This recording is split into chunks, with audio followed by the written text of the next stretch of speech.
change. Above average temperatures to finish off the month of January and to start the month of February. We'll have several days in the 70s, and we're also tracking rain and storms on Friday. I'll have all the details coming up.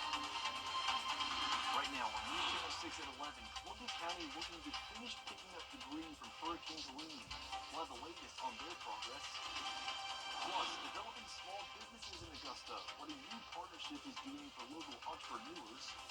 And Augusta leaders are talking once again about a new trash contract. We'll have more on what's being proposed. Your news at 11 starts now. Live from Television Park, this is WJBF News Channel 6 at 11.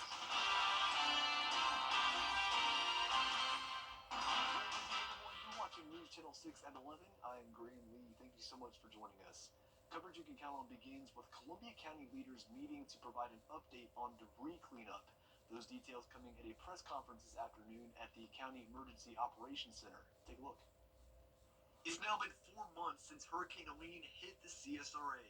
While there is still a lot to pick up, crews have gone around the county picking up millions of cubic yards of debris. We've estimated it to be a total of around 6 million cubic yards of debris. So we're hoping we're halfway there, but we have no way of knowing for certain at this time. Part of the reason homeowners are still seeing debris piles is because part of it is being mixed in with what county leaders are calling ineligible items. Household refuse or trash is ineligible. If it's in a pile, it will be passed.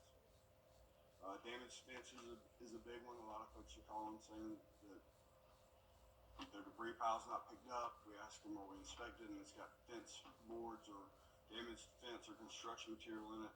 We won't pick that up. We can't pick it up. Another recent issue for work crews has been finding debris not from Helene on right-of-ways throughout the county. As a result, Tide is issuing a warning about the consequences. If you are caught placing non-storm generated debris on the right-of-way and you don't remove it immediately, you'll be contacted by code enforcement and likely cited. The 120-day deadline for full reimbursement from FEMA is approaching, and that's why county leaders say it is all hands on deck. If you have questions regarding why debris hasn't been picked up in front of my house or my neighborhood, please continue to be patient with us. We're working as hard as we can to get to you as fast as we can. The deadline for homeowners to get their debris on the right-of-way has not been set for the moment. Leaders will give a heads notice as soon as they know when the first pass will be complete.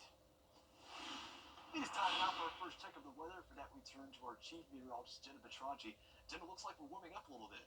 Yeah, it's going to be a nice week for all the warm weather lovers, and even into the first couple weeks of February, we are expecting above average temperatures.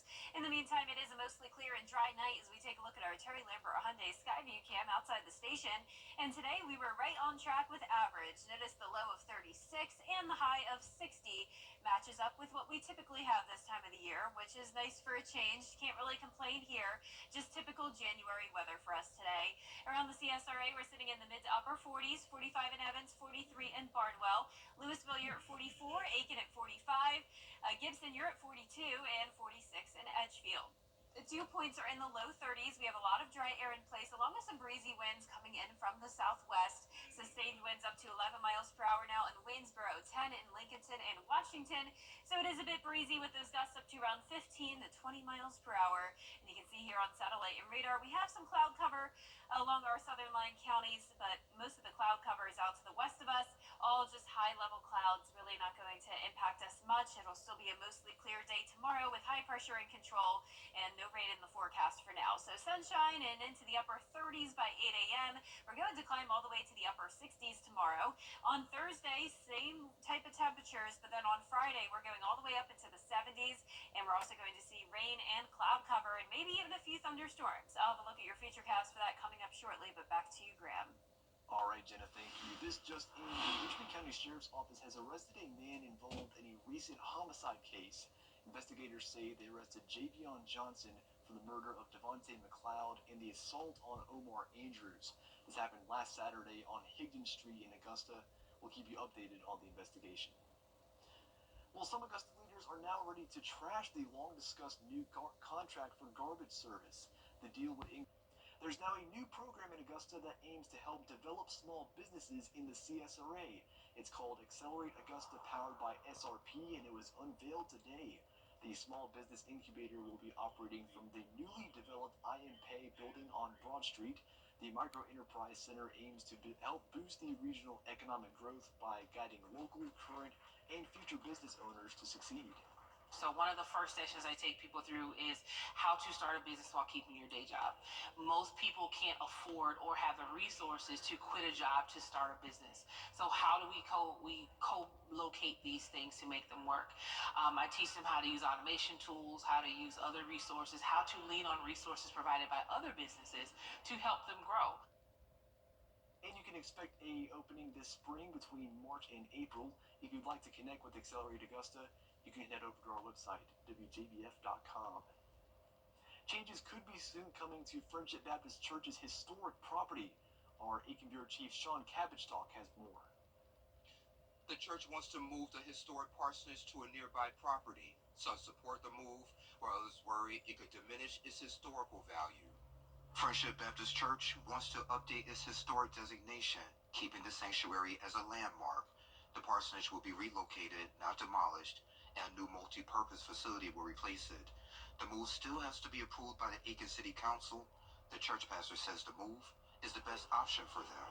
And we've been notified by the insurance company that they're going to drop the insurance on the house because of the condition of the house.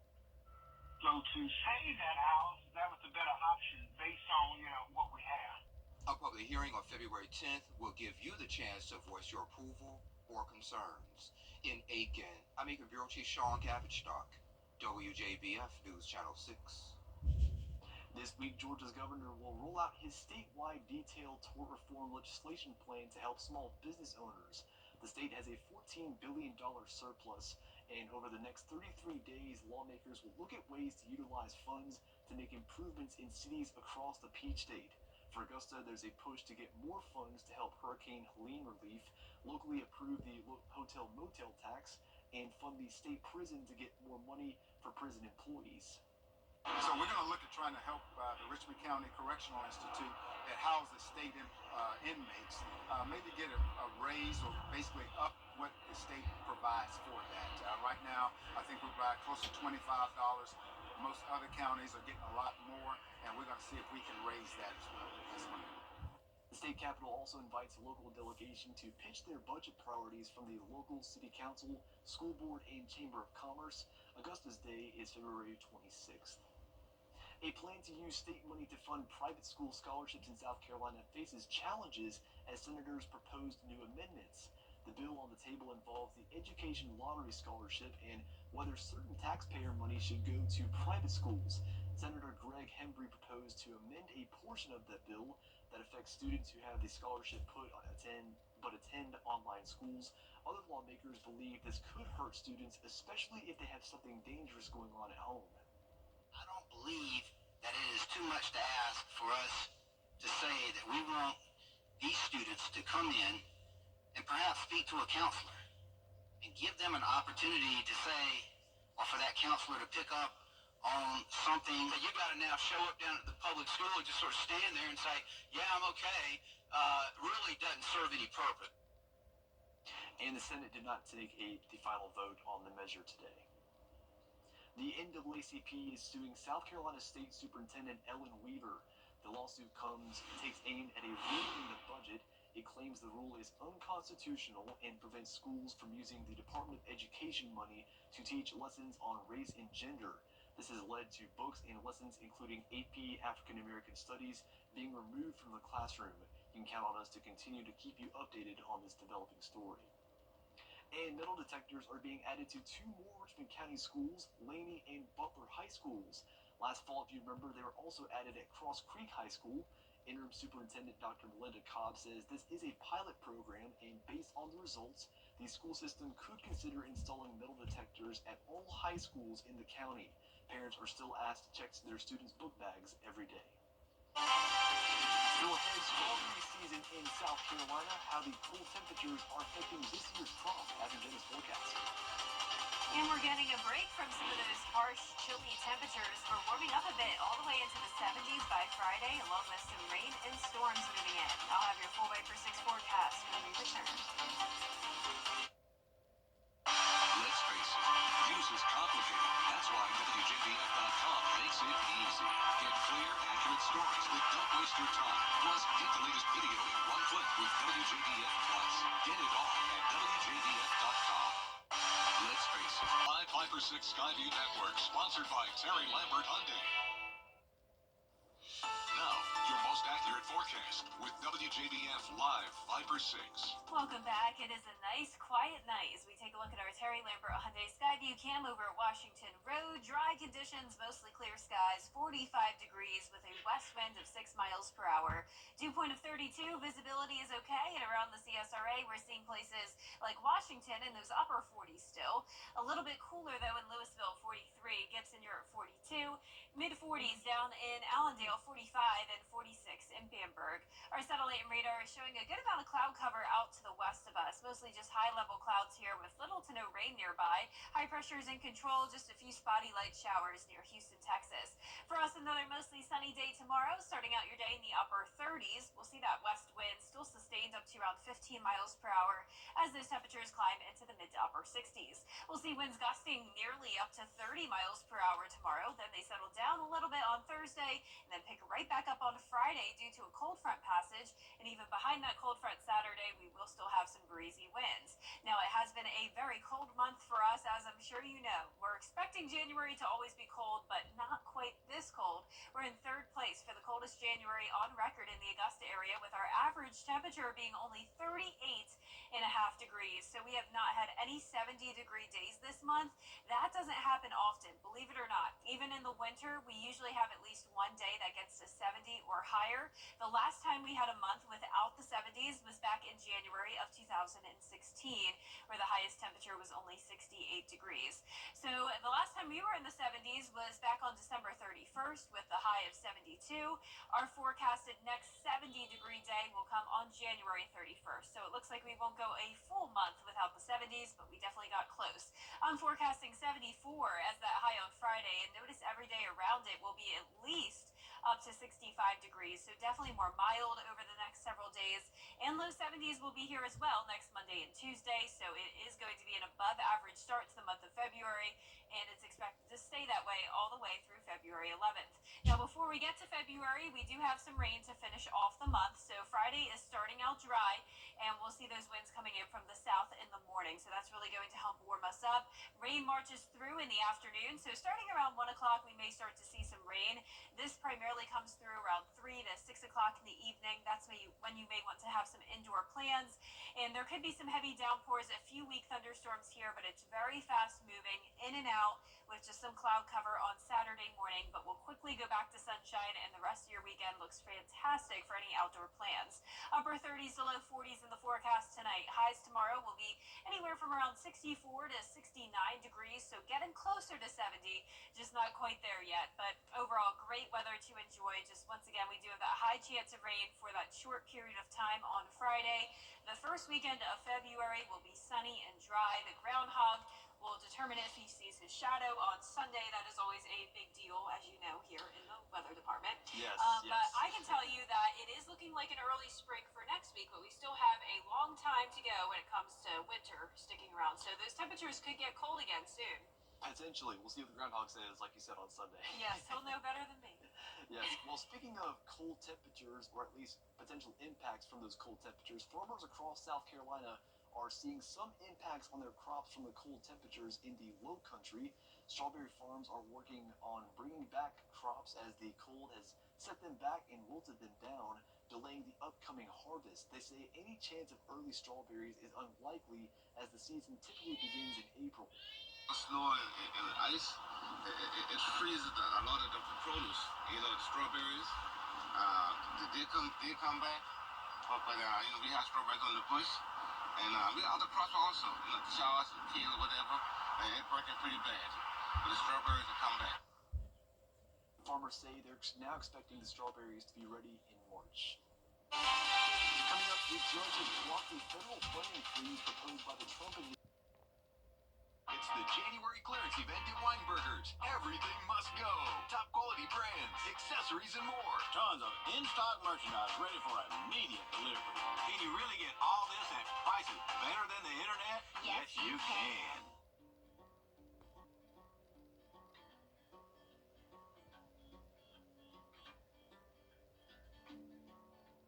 we have the food we need, we are at our best. We push further. We rise higher. We unlock our full potential. When we are at our best, we have more to offer the world around us.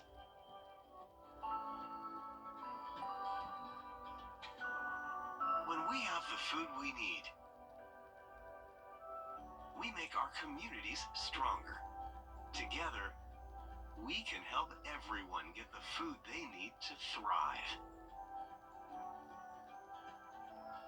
Join the movement to end hunger at feedingamerica.org/actnow. The Xfinity Series drive. W6. The prom is a special night for high schoolers, a chance to create memories that will last a lifetime. But for some families, the financial burden can be overwhelming. Join News Channel 6 as we present The Giving Gown, devoted to making sure that all young women feel beautiful on prom night. Donate your gently worn prom dress, shoes, and accessories at Television Park in Augusta. The Giving Gown, proudly sponsored by Bridgestone, Aiken Regional Medical Centers, and News Channel 6. Over the years, thousands of people have gotten their hands on one. And who knows, you could be next. Win your very own Good Morning Augusta coffee mug at WJBF.com/coffee club. Sponsored by Honda Cars of Aiken. The Coffee Club on News Channel 6. Sponsored by Honda Cars of Aiken. Weather headlines on News Channel 6. Brought to you by Hickson Roofing. Now, WJBF sports coverage you can count on. Aiken High School officially has a new football coach in Steve Hibbets. The Aiken County Board of Education unanimously approved the vote Tuesday night. Hibbets coached the Lakeside Panthers for the last 11 seasons, leading them to a 10-2 record last fall and a second-round state playoffs appearance. As a result, he was named the 5A GHSA Coach of the Year, but is now going back to his roots. The Aiken County native graduated from Silver Bluff High School and USC Aiken, and he'll be taking over an Aiken program that has won just 2 games since 2021. In college football, the ACC finalized the Tigers football schedule with the full regular season slate on the ACC Network and ESPN2. The Tigers open the season at home against the LSU Tigers, then their ACC opener at Georgia Tech on September 13th. To open up October, they have back-to-back road games against North Carolina and Boston College. Then they head back home in an ACC championship rematch against SMU. All kickoff times are to be announced. In men's basketball, 2 struggling SEC teams in Georgia and South Carolina squared off tonight in Athens. The Gamecocks have won 14 of the last 16 matchups against the Georgia Bulldogs. Meanwhile, the Dogs just looking to snap their 4-game conference losing skid. Jamari Thomas led the way for South Carolina with 19 points, while Asa Newell led Georgia with 17 points. Georgia goes on to get the 71-60 win, and South Carolina still seeking that first SEC win on the season. In women's hoops, freshman Joyce Edwards catching the attention of the SEC Conference as she was named the Freshman of the Week. The forward led the Gamecock offense, scoring at 16 points per game on 54% shooting, including a team-high 18 points against the Tennessee Volunteers. She also leads the team with 15 games in double figures. Joyce plays the right way. Joyce makes good basketball decisions, and that's why you see her flourish. I mean, she just plays within her capability, and I mean, I'm not surprised. I'm probably more surprised at some of the decisions that some of our older players are making. She's not one of them. Up next, South Carolina hosts Auburn this Sunday at 12 p.m. That does it for sports. We'll be right back. It's happening right now. Interesting combination here. Cinnamon Toast Crunch is teaming up with Totino's for a pizza-flavored cereal. The companies say the limited edition breakfast cereal will put the savory flavor of Totino's pizza rolls with the sweetness and shape of Cinnamon Toast Crunch. The cereal will be served in pizza box-inspired package. What in the world? That's wow. That is the most random mashup of two brands of all I time. like those separately. I don't know about together though. I like Cinnamon Toast Crunch, but I just don't know if the pizza sweet combination. I just don't know. Savory and sweet Yeah. don't mix, it seems like. Not in Yeah. that instance. No. Pizza cereal. That doesn't need to be. We'll see. Well, that's our report for now. Thanks so much for watching us. We hope you have a good night. Join us for GMA tomorrow morning.